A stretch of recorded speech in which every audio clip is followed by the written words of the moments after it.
हाशमी और आप देख रहे हैं प्रोग्राम न्यूज़ नाइट। नाज़रीन, आजकल जैसे आपको पता है कि लाहौर में हाई अलर्ट चल रहा है और सैलाब की सूरत हाल से निपटने के लिए तमाम डिपार्टमेंट्स डिस्ट्रिक्ट गवर्नमेंट से लेकर रेस्क्यू 1112 तक अपनी जिम्मेदारियां निभा रहे हैं। रिलीफ कैंप्स कायम कर दिए गए हैं और इर्द गिर्द की जितनी आबादियाँ हैं उनको अलर्ट भी जारी कर दिया गया है। जहाँ पर उन जगहों को खाली कराने की ज़रूरत है वहाँ पर इकदाम किए जा रहे हैं। लेकिन इन तमाम सूरत हाल में एक चीज़ जो बड़ी इंपॉर्टेंट है वो ये है कि पिछले कुछ सालों से रावी अर्बन डेवलपमेंट अथॉरिटी यानी कि रूडा जो काम कर रहा है, जिस तरह से हमें समझाने की कोशिश कर रहा था कि क्यों ज़रूरी है इन रिवर ट्रेनिंग वर्क्स पे काम करना, रिवर रावी का रिवाइवल क्यों ज़रूरी है और कैसे उसको मैनेज करना है, ये तमाम चीज़ें अब ज़्यादा समझ आना शुरू हो गई हैं और इसकी इंपॉर्टेंस जो है वो और ज़्यादा बढ़ गई है कि अगर ऐसी सैलाबी सूरत हाल होगी तो हमने उससे निपटने के लिए जो सॉलिड इकदाम करने हैं, जो अगले कुछ सालों में जब रूडा के ये तमाम रिवर ट्रेनिंग वर्क्स और तमाम चीज़ें कंप्लीट हो जाएंगी तो कैसे सामने आएंगे, इस पर हम बात करेंगे।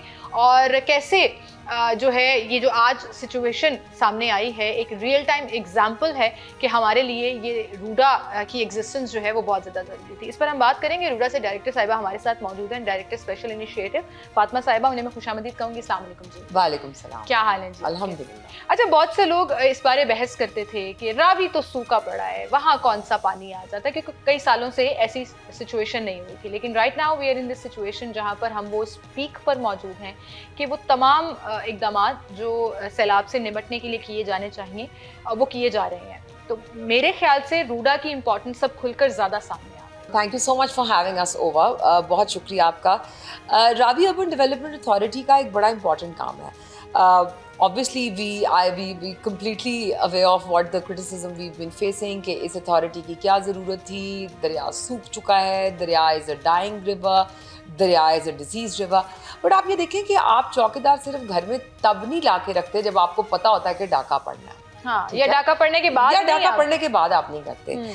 और जहाँ तक फ्लड्स की बात है, ये एक 78 सालों से डाका पड़ता आ रहा है। ये एक डाका है जो 78 सालों से इंडिया गाहे बगाहे हम पे डालता आ रहा है। सो अब नहीं तो कब? बिल्कुल। और क्यों नहीं? Why not? आप ये देखिए कि क्या ये कोई सैलाब पहली दफा आ रहा है?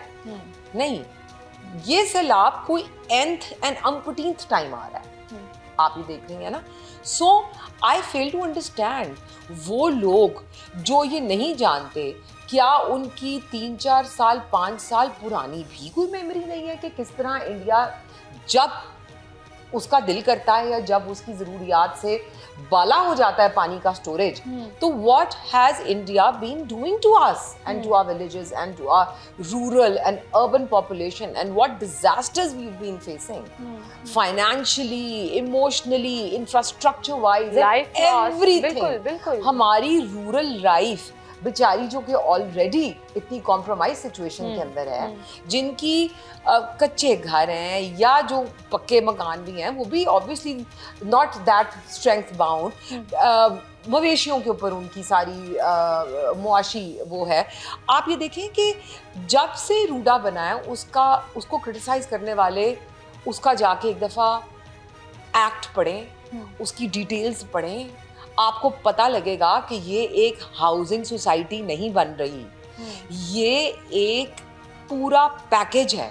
ये सिर्फ एक शहर भी नहीं बन रहा, रावी के ऊपर बराजेस बन रहे हैं, रबर डैम्स बन रहे हैं, स्पेशली ऐसी सिचुएशंस के अंदर जब इंडिया अपना कोई भी मिस्चीवियस हरकत करने से बाज नहीं आता, अपनी कोई भी शरारत करने से नहीं रुकता। इट इज अबाउट टाइम कि हम विक्टिम प्ले करने की बजाय हम प्रिकॉशनरी मेजर्स लें और हम अपनी डेवलपमेंट से उस चीज को काउंटर कर सकें। And I think that's gonna happen. आप ये देखें सीमल कि उधर जो रिवर ट्रेनिंग वर्क्स हो रहे हैं इस वक्त, आपको रावी अर्बन डेवलपमेंट अथॉरिटी के रिवर ट्रेनिंग वर्क्स ने रोका हुआ है इस सैलाब की तबाही को।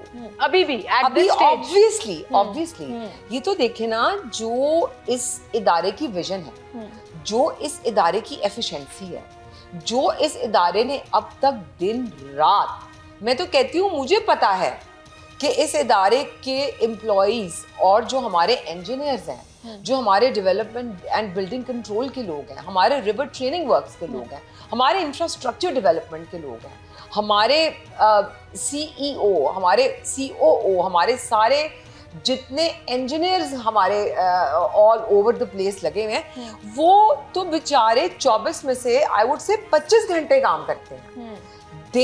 अगर उनके बस में हो तो वो कहें कि ये दिन 48 घंटे का हो जाए, इतना काम। अच्छा, ये जो अभी आप बात कर रही हैं रिवर ट्रेनिंग वर्क्स की, आपको बिल्कुल साथ वाली विंडो में ये फुटेजेस भी नजर आ रही हैं जो हम फर्स्ट फेज की बात कर रहे हैं, जहाँ पर रिवर ट्रेनिंग वर्क्स हुआ और हमने वहाँ जाकर भी से फायर बे पर भी काम किया और वो सारा जो एलिमेंट उसमें डिस्कस हुआ, जो आप कह रही हैं कि उसने एक बड़ा इंपॉर्टेंट रोल प्ले किया। तो what you are saying is कि अगले कुछ सालों में जब ये रिवर ट्रेनिंग वर्क्स और ये चीज़ें जो हैं वो एक्चुअली कंप्लीशन की तरफ पहुंचेंगी, बिल्कुल, तो सिचुएशन इससे बहुत ज़्यादा बेहतर होगी। सिचुएशन इससे इतनी बेहतर होगी इंशाल्लाह ताला अज़ीज़ कि ये इस वक्त जो आप पैनिक की सिचुएशन जो कुछ लोग क्रिएट करना चाह रहे हैं, इवन वो भी नहीं हो पाए। अच्छा मैडम, अभी पैनिक तो है क्योंकि रावी के इर्द गिर्द की जितनी आबादियाँ हैं, अगर टेक्निकली हम बात करें तो उसके आसपास जो कच्ची आबादियाँ हैं वो तो खैर पहले ही इलीगली वहाँ पर रह रहे हैं, तो उनको तो इवैक्यूएट कराया ही कराया, जो इदारों ने कराया। लेकिन जो आबादियाँ हैं जो कई सालों से वहाँ पर रह रही हैं, अब रिवर ब्रिज के, रावी के ब्रिज के जब साथ हम बात करते हैं तो पैनिक तो है, लोग डरे हुए भी हैं कि इतने सालों से हमने इतना पानी नहीं देखा रावी में और अब ब्रिज तक पानी पहुँच रहा है। तो इस चीज़ के ऊपर किस तरह से काम हो रहा है कि क्या ये सिचुएशन भी कंप्लीशन के बाद रावी अर्बन डेवलपमेंट अथॉरिटी की जो रिवर ट्रेनिंग वर्क्स हैं यहाँ तक भी नहीं पहुँच सकेगा, ये चीज़ें बहुत अंडर कंट्रोल आ जाएंगी? They are definitely under control even now. It is not that anything is out of control. Things are definitely under control. We are talking about Ravi Lahore. Yes, we are talking about Ravi Lahore. क्योंकि हमने पाकिस्तान में मुख्तलिफ cities में बहुत disasters देखे हैं। बिल्कुल, आपने डिजास्टर्स देखे हैं और ऐसे जो भी डिजास्टर्स होने की तवक्को थी, they were forecasted. Obviously, there has been a proper planning between what roles were to be taken. There was absolutely forecasted, they were planned, and exactly on those planned lines they are being executed. So government or RUDA is in collaboration. And RUDA is on one page. Obviously we are in liaison with हमारे जो provincial PDMA वगैरह हैं, and we are in liaison with other authorities and other government institutions on this. और बिल्कुल किसी panic की कोई situation नहीं है। अच्छा, पैनिक की कोई सिचुएशन नहीं है, तो आप ये एक तरह से बता रही हैं कि इतना पैनिक नहीं है जितना सोशल मीडिया के ऊपर या उस पे बात। देखिए, आई थिंक सोशल मीडिया का जो फोरम है, it's a great forum, but it needs to be in responsible hands. Social media को आप दोनों तरह से इस्तेमाल कर सकते हैं, पॉजिटिवली भी और नेगेटिवली भी। सो आई थिंक ये जो पैनिक इंड्यूस्ड है और पैनिक को इंड्यूस करना, this is not a very responsible thing, और जो कि किसी भी रिस्पॉन्सिबल शहरी को शोभा देता है या ज़ेब देता है। Specially in times like this, जहाँ पर आपको सच्चाई की जरूरत है, आपको फैक्ट चेकिंग की जरूरत है, और आप बजाय इसके कि सनसनी फैलाएं। No no, not at all. आप सनसनी उन लोगों के लिए फैला रहे हैं जो ऑलरेडी उन एरियाज के अंदर पैनिक में हैं। अब आप ये देखिए कि सोशल मीडिया का इस्तेमाल, माशाल्लाह हमारी भी अपनी बड़ी स्ट्रॉन्ग सोशल मीडिया टीम है, जो social media and PR team है हमारी, जो आबिद लतीफ़ साहब हेड करते हैं, और हमारे कॉलीग हैं रज़ा शाहिद, जो कि इसको ऑपरेट करते हैं, तो बड़ी सेंसिबली ऑपरेट करते हैं। और जो लोग भी पैनिक मचाने की कोशिश कर रहे हैं या जो उन एरियाज़ में रहते हैं, वो प्लीज़ रूडा के सोशल मीडिया की अपडेट्स को ज़रूर फॉलो करें। हमारी रिस्पॉन्सिबल टीम आपको बहुत अच्छी तरह सोशल मीडिया अपडेट्स देगी, because that's the easiest way of access to information at the moment. Very true, very true, easiest, and I am glad it's in the palm of your hand. बिल्कुल, and I am glad कि रूडा की social media team ना सिर्फ इस चीज़ को समझ रही है, बल्कि उसको एक्चुअली अपनी रिस्पॉन्सिबिलिटी निभाते हुए लोगों को अपडेट भी कर रही है, और हर तरह की जो ऑथेंटिक इन्फॉर्मेशन है वो पहुंचा रही है। Well, thank you so much madam for being with us. नाज़रीन, एक छोटी सी ब्रेक लेते हैं, दोबारा हाजिर।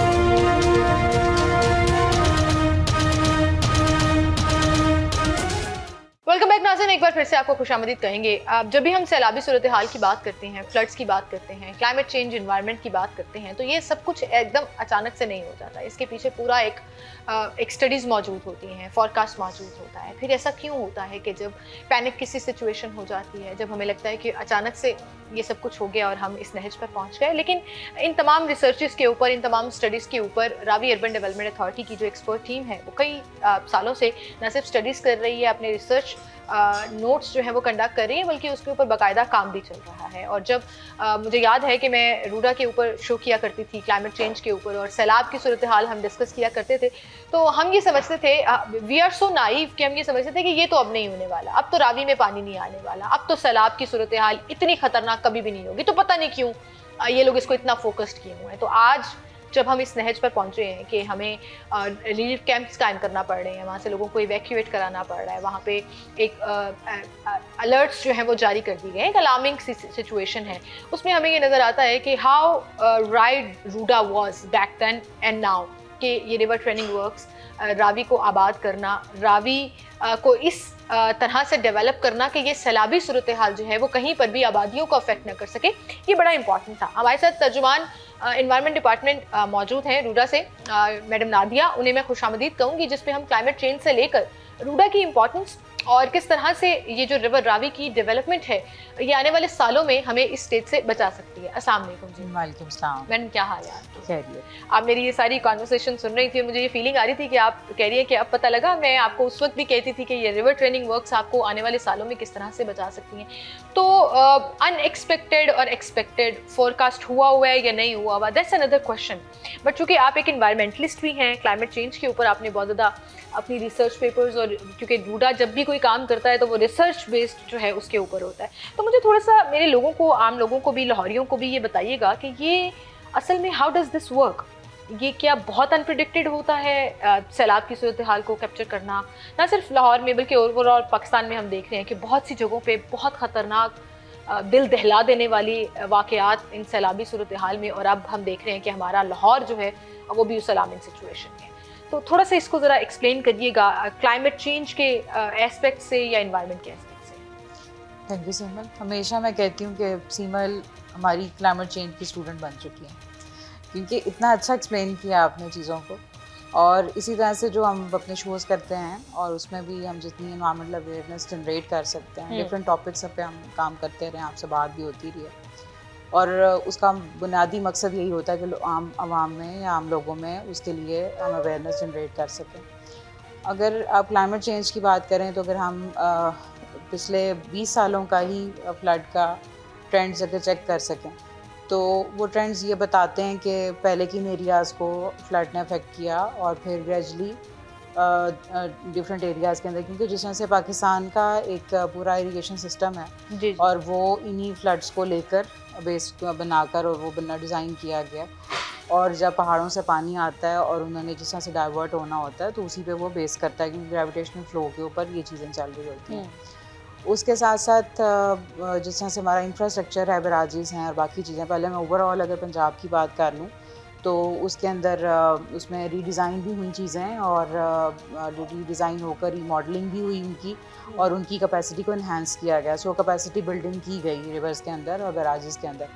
उसके साथ साथ में ही ये रूडा जिस तरह से हमारा स्टार्ट हुआ, और उसमें रावी क्योंकि एक मेजर पार्ट है उसका, तो उस रावी की चैनलाइजेशन भी उसी चीज़ का पहला मकसद था कि उसमें फ्लड प्रोटेक्शन, बंस और चैनलाइजेशन और फिर वाटर रिचार्ज, ये बेसिक उसकी चीज़ें थी। क्योंकि उससे पहले हम देखें तो रावी में कुछ भी नहीं था, it was just an abandoned wild area, कोई रिवर बैंक्स उस तरह से प्रॉपर्ली मौजूद नहीं थे, कोई रिवर ट्रेनिंग वर्क्स मौजूद नहीं थे। बिल्कुल उसी कैपेसिटी डेवलपमेंट को ही लेते हुए रावी इसमें ऐड हुआ।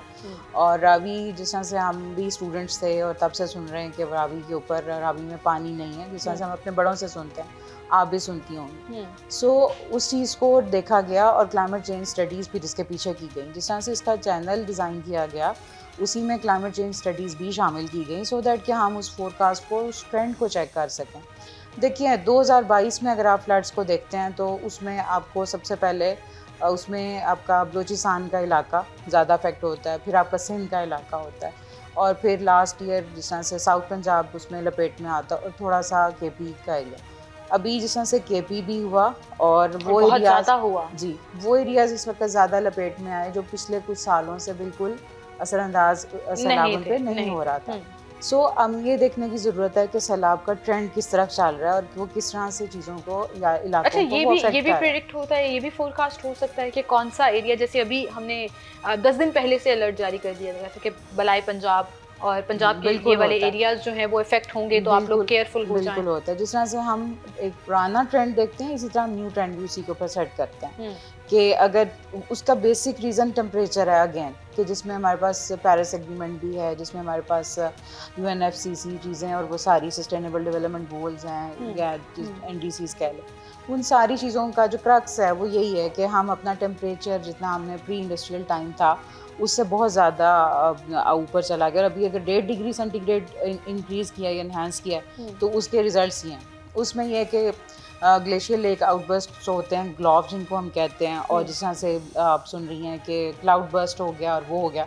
सो वो ये है कि सारा एकदम से मतलब शॉर्ट ड्यूरेशन है और बहुत ज़्यादा पानी है। तो अच्छा, KPK में तो और रीजंस हैं, वो उसमें ग्लोबल वार्मिंग और उस तरह से ग्लेशियर जैसे आपने जिक्र किया, क्लाउड बर्स्ट लाहौर में और पंजाब में अगर हम बात करें तो ये सिर्फ पंजाब में नहीं है ना, रावी जहाँ से जनरेट हो रहा है ना वो भी तो एक माउंटेन रेंज है। जिस तरह से हमारे पास KP में रेंजेस हैं और फिर पानी नीचे आ रहा है, तो रावी भी क्योंकि हमारे पास अपस्ट्रीम कैचमेंट ऊपर है जो कि इंडिया के पास है, तो वहाँ से भी वो भी माउंटेन रेंजेस है और वहाँ पे भी सारी बातें जिस तरह से क्लाइमेट चेंज से हम अफेक्ट हो रहे हैं तो वहाँ पे भी it's not directly linked just with rains, ये बेसिकली तो इसका रूट जो है वो वहाँ इंडिया में भी माउंटेन्स जब आपका हाइड्रोलॉजिकल साइकिल ही डिस्टर्ब हो जाता है क्योंकि टेम्परेचर बढ़ रहा है। असल चीज़ है ग्लोबल वार्मिंग। क्योंकि अक्सर लोग ये कह रहे हैं कि इतनी बारिशें तो नहीं जो बिल्कुल ज़्यादा उसमें अनकंट्रोलेबल बारिशें रहे। हिमाचल प्रदेश में पिछले 4 रोज से बारिश जारी है, सो वो बहुत ज़्यादा बारिश है और फिर टेम्परेचर राइज और फिर वो सारा इंटरलिंक्ड, फिर वो इंटरलिंक हो जाता है इस तरह से आके। सो वो उन्हीं कैचमेंट्स में से ही आ रहा है। सिर्फ ये तो आप प्लेन एरिया आ जाता है जब आप लाहौर में एंटर हो जाते हैं, या शकरगढ़ की फुट हिल्स से अगर हम आगे चलते हैं तो फिर हम प्लेन एरिया में एंटर हो जाते हैं। सो पानी की अगर आप बात करें तो उसकी स्पीड ज़रूर थोड़ा कम होती है क्योंकि प्लेन एरिया आ जाता है, बट पीछे जो जिस तरह से वो आ रहा है तो वो माउंटेन रेंजेस में से ही आ रहा है। और उसकी रीज़न जो जिस तरह से अगर बारिशें ज़्यादा हो रही हैं या हम उसको अब उसके लिए इशू यही है हमारे पास कि हम उसको फोरकास्ट किस तरह से कर सकते हैं, हमारे पास प्रिवेंशन क्या है, हमारे पास उसके लिए अडेप्टेशन क्या है। सो ये चीज़ें हैं जिसकी वजह से हम बना सकते हैं। अब रूडा जिस तरह से रिवर ट्रेनिंग वर्क्स कर रहा है और ये चीज़ें बड़ी तेज़ी से हमने की भी हैं। जिस तरह से बुकनवाल का एक विलेज था वो लास्ट ईयर में वहाँ पे काफ़ी डैमेज हुआ, वहाँ पे विलेजेस डैमेज हुए, लेकिन इस साल वहाँ पे डैमेज नहीं हुआ क्योंकि वहाँ पे रिवर ट्रेनिंग वर्क्स हो चुके हैं, स्टोन पिचिंग वर्क्स थे और वो वहाँ पे बांध बना हुआ था और वो बैंक्स बने हुए जिसके बाहर पानी नहीं जा सका। सो वहाँ पे अभी वो सूरत हाल इसलिए नहीं बनी। इट्स अ परफेक्ट एग्जांपल कि अगर थ्रू एंड थ्रू रावी के ऊपर ये बैंक्स और रिवर ट्रेनिंग वर्क्स कंप्लीट हो जाएंगे तो आसपास की जितनी आबादी हैं वो खतरे से बाहर आ जाएंगी। और क्योंकि थोड़ा पुराना इंफ्रास्ट्रक्चर है, रावी पे अभी पीछे काम नहीं हुआ। जिस तरह से बाकी बराजेस को अपडेट किया गया, रावी पे उस तरह से नहीं हुआ। बल्लोकी पे ज़रूर हुआ, बल्लोकी पे स्पिलवे बना हुआ है, उसकी कैपेसिटी इनहैंस हुई, वो 2,25,000 पे इस वक्त उसकी कैपेसिटी तो अभी वो सपोर्ट करेगा लेकिन बल्लोकी पे तो यहाँ से गुजर के जाएगा, बल्लोकी जब लाहौर से निकलेगा तो फिर बल्लोकी पे जाएगा। सो अभी मैं वही कह रही हूँ कि फिर वो एरिया सिक्योर हो जाएगा क्योंकि ज़ाहिर एनहांसमेंट है, कैपेसिटी इनहैंस। अगर पानी इतना ही रहा तो फिर हो सकता है उसको भी वो अफेक्ट कर सके, क्योंकि अभी ये डिटरमिन करना बाकी है कि शाहदरा से पानी कितना गुजर रहा है। क्योंकि जो जसर है जो पीछे का लास्ट आप एरिया कह लेंगे जिसको हम मॉनिटर करते हैं, गेज करते हैं, वो जसर है और वहाँ पे इस वक्त 2 लाख क्यूसेक से ज़्यादा पानी चल रहा है। क्या अभी शाहदरा पे इस वक्त लाहौर में जो शाहदरा की आबादियां अभी ये कह रहे हैं कि हम 24 से 48 घंटे इंपॉर्टेंट है कि जितना रेला, क्योंकि वहाँ पे बारिश जारी है और डैम्स उन्होंने खोल दिए हैं, 3 डैम है ऊपर या जो भी। सो उसमें से पानी जितना आता जाएगा वो भी राइजिंग ट्रेंड शो कर रहा है। सो ये इम्पोर्टेंट होगा ये देखना कि पानी कितना वहाँ अगले 24 से 48 घंटे जो हैं वो बहुत इंपॉर्टेंट है शाहदरा और उसके इर्द गिर्द की आबादियों के लिए भी।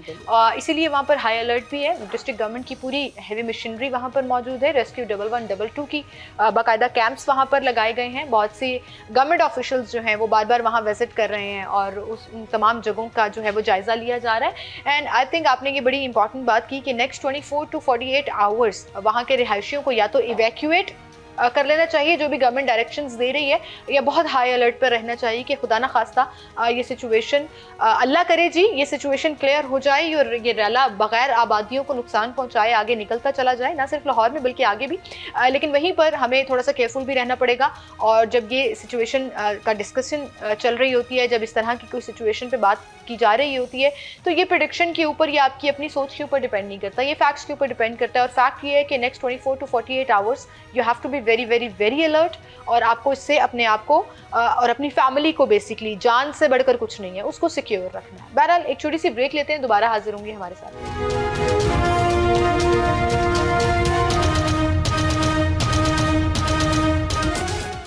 वेलकम बैक नाज़रीन, एक बार फिर से आपको खुशामदीद कहेंगे। और हम लाहौर में जो सैलाबी सूरत हाल इस वक्त मौजूद है, जो हाई अलर्ट चल रहा है, जो मुख्तलिफ डिपार्टमेंट्स कोलैबोरेशन के साथ बहुत ज़्यादा आपस में कोऑर्डिनेशन के साथ काम कर रहे हैं, वो चाहे रेस्क्यू 1112 है, वो चाहे डिस्ट्रिक्ट गवर्नमेंट है, वो चाहे पुलिस का इदारा है, वो चाहे even Ravi urban development authority की रिस्पॉन्सिबिलिटीज़ हैं। क्योंकि हमने देखा कि ये एक ऐसी अथॉरिटी है जिसने एक नया शहर तो आबाद करना है, रिवर ट्रेनिंग वर्क्स तो करने हैं, रावी को रिवाइव तो करना है, लेकिन जो आज ये सिचुएशन है जिस पे हम खड़े हैं कि रावी में एक सैलाबी सी सूरत हाल है, तो उसमें रूडा की इम्पोर्टेंस जो है वो क्या है, कैसे आने वाले सालों में जो है वो रूडा इस स्टेज से पाकिस्तान को ना सिर्फ और लाहौर को स्पेशली जहाँ से ये इनिशिएट हो रहा है इंडिया के बाद से निकाल सकेगा, बल्कि एक एग्जाम्पल सेट करेगा कि that's how a model project should look like. और मैडम जैसे अभी हम बात कर रहे थे कि अभी फेज़ 1 का कुछ परसेंटेज का हिस्सा है जहां रिवर ट्रेनिंग वर्क्स जो हैं वो कंप्लीट हुए हैं, और उसके रिजल्ट्स अभी आपने बड़ी एक अच्छी एग्जांपल दी, और मुझे बड़ी खुशी हुई उस बात से कि पिछले सालों में जहां जो एक दरिया वहां पे गांव था जो उस दरिया के पानी से, सैलाब के पानी से अफेक्ट होता था, इस साल वो नहीं हुआ क्योंकि वहाँ रिवर ट्रेनिंग वर्क्स कंप्लीट हैं, वहाँ बैंक्स वर्क्स हो चुके हैं। बिल्कुल। और आप सोचिए कि जब ये सारे फेजेस कंप्लीट हो जाएंगे, जब ये रिवर ट्रेनिंग वर्क्स कंप्लीट हो जाएंगे, तो फिर ये हाई अलर्ट जो है वो आबादी वाले इलाकों को उस तरह से it won't be that danger. मैं सही कह रही हूँ, गलत कह रही हूँ? बिल्कुल आप सही कह रही हैं, बिकॉज देखिए ये एक सिर्फ नया सिटी नहीं है, इसको हम एक रिजिलियंट सिटी के तौर पे ला रहे हैं। और जब आप रिजिलियंट सिटी का एक अर्बन प्लानिंग मॉडल आप उसमें देखते हैं तो उसमें इसी तरह की सूरत हाल होती है जिस तरह से आप कह रही हैं कि वहाँ पे अर्ली वार्निंग सिस्टम्स भी मौजूद होते हैं। असल में जो हमारा इस वक्त जो हम क्योंकि पाकिस्तान अफेक्टेड कंट्रीज़ में से है जो कि क्लाइमेट चेंज की वजह से, और हम कंट्रीब्यूटर नहीं हैं, दैट्स वेरी मच अनफॉर्चुनेट कि हम कंट्रीब्यूटर नहीं हैं, बट हम अफेक्ट होने वाले कंट्रीज़ के अंदर आते हैं। पहले 10 में आते हैं, कभी पहले 5 में आते हैं। सो वो डिपेंड करता है कि कितना लॉस हम सैलाब के मौसम में हम उठाते हैं। सो उसके साथ साथ ये कि जो इंटरनेशनल कम्युनिटी है वो भी लॉस एंड डैमेज फ़ंड बनाती है, लेकिन उसकी भी जो डिस्बर्समेंट है वो भी कुछ इस तरह से नहीं हो पाती कि हम उस तरह से उसको इंफ्रास्ट्रक्चर अपना मजबूत कर सकें उसकी वजह से, और साथ में उससे कोई फ़ायदा उस तरह से लिया जा सके। सो अभी जिस तरह से डिपार्टमेंट्स पंजाब के अंदर सारे एक कोलैबोरेशन में काम कर रहे हैं, PDMA है, इरिगेशन डिपार्टमेंट है, और रेस्क्यू 1112 और हेल्थ डिपार्टमेंट, लाइफ स्टॉक, सो सारे इन कोलैबोरेशन काम कर रहे हैं, और रूडा भी उसमें शामिल है और लोकल गवर्नमेंट भी इसमें शामिल है। सो इसमें यह है कि तमाम फिर आदाद शुमार भी इकट्ठे होते हैं कि कितना नुकसान हुआ, कोई जानी नुकसान, माली नुकसान, और फिर उसके तहत ही वो तमाम एस्टीमेट लगाए जाते हैं। सो क्लाइमेट चेंज हर तरह से अफेक्ट कर रही है, और अगर हमारा इंफ्रास्ट्रक्चर उसको नहीं फेस कर सकता तो ये नुकसान आइंदा सालों में ज़्यादा भी होंगे। सही। अच्छा, रूडा की बुक्स में जो कैपेसिटी है, जैसे अभी हम ऑफ एयर बेस पे डिस्कशंस कर रहे थे, और जितना पानी अभी मौजूद है, क्या वो आपस में बिल्कुल इक्विवेलेंट जा रहा है? मुझे थोड़ा सा इस बारे में भी बताइए। देखिए जो रूडा की स्टडीज़ हैं, जो उनके रिसर्च पेपर्स हैं, क्या वो इतनी ही एक्सपेक्टेशंस थी जो इस वक्त की सिचुएशन है? क्योंकि अभी कहा जा रहा है कि ये अभी पीक पर है, जितना पानी इस वक्त वहाँ पे मौजूद है, जो रैला गुजर रहा है, इट्स ऑलमोस्ट एट पीक, ये ज़्यादा हो सकता है, कम नहीं है। बिल्कुल। अभी जो रिवर ट्रेनिंग वर्क्स चैनलाइजेशन है वो तकरीबन 5,86,000 पर डिज़ाइंड है। अभी 5,86,000 तो नहीं आएगा, लेकिन उससे कम होगा और वो हमारा इंफ्रास्ट्रक्चर बियर कर सकेगा। सो उस डिज़ाइन को तो 1000 ईयर्स रिटर्न पीरियड पे बनाया गया है, लेकिन अभी का जो स्पेल है ये 30 ईयर रिटर्न पे आया। जिस तरह से अगर आप देखें कि तकरीबन अगर 88 से आप आगे आते हैं तो वो तकरीबन 37 ईयर्स या 38 ईयर्स बनते हैं। सो उन ईयर्स को देखते हुए, और अगेन जो ट्रेंड्स हैं हमेशा से अगर आप देखेंगे फ्लड्स के ट्रेंड्स क्या रहे हैं, और क्लाइमेट चेंज के अंदर अगर आप उसको आप ओवरऑल और फिर कनेक्टिंग वे में देखते हैं कि चीज़ों का टेम्परेचर को आप रखते हैं, ह्यूमिडिटी देखते हैं, विंड्स को देखते हैं, और ये सारे फैक्टर्स बड़े मैटर करते हैं, वेदर पैटर्न्स को आप देखते हैं, और फिर आप उसको क्लाइमेट चेंज सेट करते हैं। अच्छा, आपने 88 की एग्जांपल दी, तो क्या 88 में जो सैलाबी सिचुएशन थी, क्योंकि लास्ट जो एक्सट्रीम फ्लड था, उसके बाद से जो आज आप सिचुएशन देख रही हैं, इज़ इट रिलेटेबल आपकी स्टडीज़ के दौरान, क्योंकि आप इन्वायरमेंटलिस्ट भी हैं, क्लाइमेट एक्सपर्ट भी हैं, क्या ये वही खुदा न खास्ता सिचुएशन है या अभी उससे कंट्रोल वो नहीं होगी तो उससे करीब करीब भी रही होगी, बिकॉज जितना ऊपर रेनफॉल है और रेनफॉल ज़्यादा होने की वजह से ये सारी सिचुएशन बनी है, क्योंकि ये बड़ा अचानक हुआ है। जिस तरह से हम फोरकास्ट कर रहे हैं, देख रहे हैं, हम इंडस बेसिन को देख रहे हैं और सतलुज में भी इवन था, और लेकिन चनाब और रावी में ये जो जितना भी नया राइज आया है, तो ये उसके क्लोजेस्ट है, उसके क्लोजेस्ट कम ही होगा उससे, बट ये कि इसमें ये बारिश का बहुत ज़्यादा अमल दखल है, इनके इंडियन डैम्स भर गए और अभी भी बारिश की प्रेडिक्शन और अभी जारी है बारिश, और अभी जारी है, और अभी ये स्पेल चलेगा बिल्कुल, और अभी इसमें एक और भी ऐड होना है और 10 सितंबर तक कहा जा रहा है कि ये चलता रहेगा। सो उसके अंदर हम, अगर आप अपना इंफ्रास्ट्रक्चर रिजिलिएंट बनाते हैं, अपने प्रोटेक्शन वर्क्स आप रिजिलिएंट बनाते हैं, अर्ली वार्निंग सिस्टम्स लेकर आते हैं, तो वो हमें ज़रूर चीज़ें हेल्प करेंगी और हम अपनी फोरकास्ट मज़ीद बेहतर कर सकते हैं। बिल्कुल सही। Well, thank you so much madam for being with us. और इसी के साथ नाज़रीन एक ब्रेक की तरफ चलते हैं, दोबारा हाजिर होंगे हमारे साथ।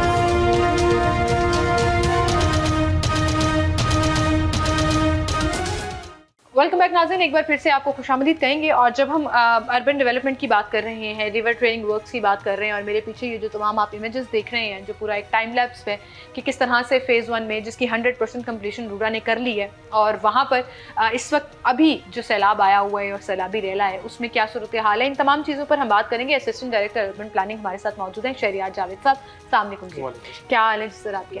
सर, ये जो पीछे हम अपनी तमाम इमेज देख रहे हैं और ये जो टाइम लैप्स देख रहे हैं, जिसमें रिवर ट्रेनिंग वर्क्स के ऊपर काम हुआ, रिवर बैंक्स बनाए गए और उसकी ब्रेड्थ और उसकी डेप्थ के ऊपर भी काम किया गया, जो पहले से मौजूद नहीं था। इट वाज अ वाइल्ड गूज जो उसको कंट्रोल किया गया रूडा ने। अभी करंट सिचुएशन की अगर हम बात करें तो वहाँ क्या सिनेरियो है? फायर बेस से अगर हम शुरू हों तो क्या वहाँ पानी जो आपके रिवर बैंक्स हैं उसको टच कर पाया है या उससे ऊपर गया है, या अभी भी वो अंडर कंट्रोल है? अभी का करंट सिचुएशन की बात करें तो जिस तरह रूडा ने पहले से ही ये मतलब अपने स्टडीज़ के थ्रू अपना एनालाइज कर लिया था कि ये आने वाले वक्त में ये फ्लड्स आएंगे, और जो रूडा की अपनी जो प्लानिंग है और जो डिज़ाइन है इस पूरे रिवर ट्रेनिंग वर्क्स का, वो 1000 ईयर फ्लड्स को कैटर करने के लिए है कि 1000 साल में कभी एक दफ़ा भी फ्लड आएगा, उस लेवल का आएगा तो ये उसको हैंडल करेगा। अभी भी जो सिचुएशन है, जो फ्लड वहाँ पर आया है, वो उससे क्या खतरे कह लें कि काफ़ी कम है, तो उसको बड़े मतलब प्रोफेशनली कह लें या एक सिस्टमेटिक तरीके से उसको मैनेज कर रहा, उसको पास करने दे रहा, जो रूडा के इंफ्रास्ट्रक्चर के साथ कहीं भी वो इंटरफेयर नहीं कर रहा, और इसी तरह वो पास करता हुआ आगे निकल जाएगा। और रूडा की बुनियाद और मकसद भी यही था कि कल को, और अगर प्रेजेंट में भी कोई फ्लड आता है और 1000 ईयर में जो एक दफ़ा आने वाला फ्लड भी आएगा, एक्सट्रीम लेवल का फ्लड भी आएगा, वो ना सिर्फ रूडा को प्रोटेक्ट करेगा, पूरे लाहौर को प्रोटेक्ट करेगा और उसके इर्द गिर्द जितने भी एरियाज उन सबको प्रोटेक्ट करेगा। तो वो अपनी अच्छा, ये जो आपका रिवर ट्रेनिंग वर्क्स का जो एरिया कंप्लीट हो चुका है, जितना जो फेज का कितने % कंप्लीट हुआ है और वो कितना वाया है, कितने किलोमीटर तक वो एरिया है जो जिसमें रिवर ट्रेनिंग वर्क्स कंप्लीट हो गए हैं, और वो हमें एग्जाम्पलरी तौर पर नजर आते हैं कि अगर ये सारा थ्रू आउट द बैंक हो जाएगा रावी के, तो ये actually it will look like that. ये मुख्तलिफ फेजेस में काम कर रहा है कि इसके वो 1, 2, 3 करके से फेजेस हैं, और कहने के 15 से 16 किलोमीटर के अंदर इसकी कंस्ट्रक्शन काफ़ी हद तक कंप्लीट हो चुकी है। अभी भी वो उस लेवल तक नहीं है कि जिस लेवल पर इसको प्लान किया हुआ है, पर आने वाले वक्त में ये वो भी हो जाएगा। एट दिस स्टेज भी ये उसको प्रोटेक्ट कर रहा है, और जब ये 100% कंप्लीशन हो जाएगी, पूरे 46 किलोमीटर थ्रू आउट रूडा का जो एरिया है उसमें कंप्लीट हो जाएगा, तो ये ना सिर्फ रूडा को प्रोटेक्ट करेगा, बाकी लाहौर को भी उसी तरह प्रोटेक्ट कर रहा होगा। तो जिस तरह आपको पीछे नजर भी आ रहा होगा कि अब ये इमेजेस और ये कंस्ट्रक्शन जो चल रही है, और ये एक्चुअली वो रिवर ट्रेनिंग बैंक्स हैं जिनकी हम बात कर रहे हैं कि साइडों पे पत्थर लगे हुए हैं और वो बाकायदा शेप्ड अप बैंक्स हैं रावी के। तो क्या ये सारे के सारे जो हैं ये अभी प्रोटेक्टेड हैं, ये अंडर वाटर नहीं है इस वक्त की जो सिचुएशन है? हम कोशिश करेंगे क्योंकि उनके लाइफ टाइम फ्रेम्स और कैमरास भी वहाँ पर मौजूद होते हैं। ये जो सिचुएशन है, ये तमाम रिवर ट्रेनिंग वर्क्स की फुटेजेस हैं जो इस वक्त हमारे साथ मौजूद हैं, और ये थ्रू आउट द रावी जो है वो चलते रहेगा। तो फिर तो ये जो आपने कहा कि 10 से 15 किलोमीटर जहाँ ये कंप्लीट हो चुका है वहाँ, और अब जहाँ ये नहीं है, अभी काम शुरू नहीं हुआ या जहाँ पर काम कंप्लीट नहीं हुआ, उसमें बड़ा डिफरेंस नज़र आ रहा है, क्योंकि वहाँ पे फिर एक वाइल्ड सैलाबी रेला हो गया जो उसकी लपेट में आ रहा है, वो उसको लेकर जा रहा है। नहीं, इस तरह नहीं है कि उसको वाइल्ड हो जाएगा, अभी भी वहाँ पर कंस्ट्रक्शन कहने के अर्लियर स्टेजेस के अंदर है। और वो उसको मतलब कहने के लेवल अप करना और उसको रेडी करना कि आगे कंस्ट्रक्शन हो रही होगी, एट दैट मोमेंट और इस मोमेंट पर भी वो उसको प्रोटेक्ट करता हुआ गुजर जाएगा। अब देखिए कि अब कंस्ट्रक्शन कंप्लीट होने का जारी बात उसको एक वक्त लगता है और उसके बाद ही वो अपनी जो आप प्लान करते हैं वो जाहिर है इतना बड़े मेगा लेवल पर जब आप कोई प्रोजेक्ट कर रहे हो तो उसको आपको टाइम देना पड़ता है और वो इतनी जल्दी नहीं होता। लेकिन हमने देखा कि पिछले कुछ सालों में जिस कदर तेजी से इन तमाम चीज़ों के ऊपर काम हुआ है उसका इफेक्ट जो है वो करंटली नजर भी आ रहा है। अच्छा, आपकी स्टडीज और प्रोडक्शन में क्या ये चीज़ वाज़ेह हो सकी है कि ये रैला जो है ये बगैर लाहौर को नुकसान पहुँचाए आगे चला जाएगा या अभी खतरा मौजूद है, हाई अलर्ट रहना चाहिए रावी के इर्द गिर्द की आबादियों को? रावी के इर्द गिर्द की बातें की बात करें तो जो स्टडीज़ हैं वो तो एक्सट्रीम लेवल पर उसको प्रेडिक्ट करते हुए उसको डिज़ाइन किया गया है कि जो एक्सट्रीम लेवल पर फ्लड आएगा तो वो भी पीछे कुछ नहीं कहेगा उसी के मुताबिक। लेकिन वो तो तब है ना जब रूडा कंप्लीट हो जाएगा, जब Ravi river training works complete हो जाएंगे। मैं आज करंट सिनेरियो की बात करूं, आज भी कुछ नहीं कहेगा, इंशाल्लाह इस तरह गुजर जाएगा। वो कुछ कह लें कि माइनर इम्पैक्ट्स तो होते ही, फिर जाहिर बात एक नेचुरल कैलेमिटी है तो जब गुजरती है तो वो कुछ ना कुछ करके जाती है। पर आप कहें कि एक्सट्रीम लेवल पे कि लाहौर में पानी आ जाएगा या रूडा के अंदर को उस तरह की उस तरह की प्रेडिक्शन नहीं है। चलिए जी, अल्लाह करे आप जो कह रहे हैं वो बिल्कुल ठीक हो। और जब हम बात करते हैं डेवलपमेंट की और जब हम बात करते हैं इंफ्रास्ट्रक्चर की तो ये तमाम चीज़ें बड़ी मैटर करती हैं कि कुछ सालों पहले शायद हम इस चीज़ को बेहतर तौर पर समझ नहीं पा रहे थे कि रावी अर्बन डेवलपमेंट अथॉरिटी जो है वो सिर्फ एक शहर नहीं आबाद हो रहा, एक हाउसिंग सोसाइटी नहीं है, एक ऐसी जगह नहीं है कि रिवर के किनारे जो है वो लोगों को एंटरटेनमेंट की फैसिलिटीज़ प्रोवाइड कर दी जाएंगी। असल और कोर मकसद इसका शहर लाहौर को, रूडा सिटी को और इर्द गिर्द की आबादियों को एक ऐसी इंफ्रास्ट्रक्चर और एक ऐसा डेवलपमेंट के तौर पर काम करके वहाँ पर एक ऐसा सिक्योर पॉइंट बनाना है कि ये जो सैलाबी रैला है कि हम इंडिया के रहमो करम पर ना रहे कि ऐसा लगे कि एकदम से उनका पानी की कैपेसिटी खत्म पूरी हो गई है तो उन्होंने हमारी तरफ पानी छोड़ दिया और फिर वो अनप्रेडिक्टेड जो रैला आता है वो कितना नुकसान पहुंचा के जाता है आप उसको इमेजिन नहीं कर सकते। तो उन तमाम चीज़ों से एज अ प्रिकॉशनरी मैयत ये काम शुरू हुआ। बिल्कुल कि उस जितना भी कहने के हम एज्यूम कर सकते हैं जितनी बर्स्ट सिचुएशन होनी चाहिए उसको कैटर करने के लिए ये सारा प्रोजेक्ट है। इसकी बुनियाद ही ये थी कि कल को जितने भी आप कह लें कि रूडा को एज सेटल बनाना सिर्फ उसको सोसाइटीज़ के लिए नहीं था। इसकी जो बेसिक जो बुनियाद थी वो फ्लड से बचाना था, ना सिर्फ लाहौर को बल्कि रूडा सिटी को भी। और वो एट द मोमेंट वो उसको प्रूव कर रहा है कि इसकी जो बुनियाद थी वो सही थी और वो आगे भी फ्यूचर में भी इसको प्रूव करेगा कि कल को और इस एक्सट्रीम, क्योंकि क्लाइमेट चेंज एक रियलिटी है, ये आज की बात नहीं, ये कल की बात नहीं, ये आगे आने वाले वक्तों में होता रहेगा इस तरह। तो रूडा एज अ प्रोजेक्ट इसको अपने आप को जस्टिफाई भी करेगा और इसकी जो इंफ्रास्ट्रक्चर है वो सिर्फ रूडा को नहीं बचाएंगे, लाहौर को भी बचाएंगे और इन टर्म्स कह लें कि पाकिस्तान की इकोनॉमी को भी प्रोटेक्ट करेंगे कि जो एक हब है लाहौर को उसको वो प्रोटेक्ट करेगा। बिल्कुल सही। Well, thank you so much for being with us. और अल्लाह करे जी ये सैलाबी रैला कहीं पर भी, सिर्फ लाहौर में नहीं, पूरे पंजाब में, पूरे पाकिस्तान में अब ये जो लोगों के ऊपर टफ टाइम चल रहा है, परेशानी चल रही है, हालात की दिक्कत है कि इस वक्त आपको नहीं पता हाई अलर्ट्स चल रहे हैं कि क्या हो या क्या नहीं। तो इसमें अल्लाह ताला से सिर्फ दुआ करनी चाहिए कि अल्लाह ताला हम सबकी हिफाजत फरमाए और ऐसी परेशानियों से जो है वो हमें निजात दिलाए। इसी के साथ मैं आपसे इजाज़त चाहूँगी, अपना ख्याल रखिएगा। अल्लाह हाफ़िज़।